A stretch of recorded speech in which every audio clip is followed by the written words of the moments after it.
Eidža, 2 pīķi, 2 kastītes, abas 2 ir klāsas. Par ko stāsts? Ko grib pastāstīt? Klāsts piedāvā ne tikai ordinālās rezerves daļas,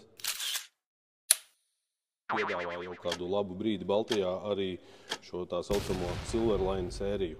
Alternatīva, ekonomiskākā cena. Tātad, ja mēs runājam par Silverline, tad mēs varam uzreizām teikt lētāk. Lētāk, viennozīmīgi lētāk, un tas ir domāts principā lauksaimniekiem, kam jau ir tehnika labu brīdi nokalpojusi, vairs neiet tik intensīvā slodzē. Idejiski Silverlines ir aptver 20 kategorijas, ja runājam rezerves daļās kategorijās. Teiksim, tās būs dzinēju komponentes, tās būs piedziņas siksnas, kas ir lielākā kategorija pārstāvētā Silverlineam. Jā, nu tie paši kaut vai pīķi. Jā. Nu, un tad tā atšķirība pašreiz, ja mēs tā skatāmies, tad mēs redzam, nu ir pīķi. Viens ir melns, viens ir sudraba krāsā, vai tas, ka tā krāsa, tāpēc tas Silverlines, vai tomēr tur arī ir iespējams kaut ko atšifrēt rezerves daļas kodā?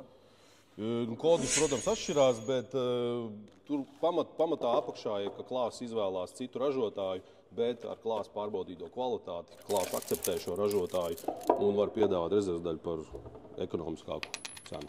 Ļauj minēt, tas ir Silverline, tas ir oriģinālais. Jā, kā tu zini? Tāpēc, ka šis ir iepakots vēl maisiņā. Tieši tā, ātros vilcienos to nepateiks pēc iepakojuma, bet mēs to pateiksim pēc rezerves daļas koda. Tātad klientiem, kuriem tehnika ir vecāka pa 5 gadiem, ir iespēja tikt gan pie tās saucamās oriģinālās, gan pie alternatīvās, bet tas nenozīmē, ka viņam zūd kaut kāda kvalitāte. Nē, klāsts garantē šo kvalitāti tādā pat apmērā kā oriģinālajām rezerves daļām. Ir arī garantija? Protams, ir arī garantija, kā arī tieši tāda pat kā oriģinālām rezerves daļām. Ok, super. Ja kādi jautājumi, rakstat komentāros vai arī sazināties ar Baltika Agromašīneriju.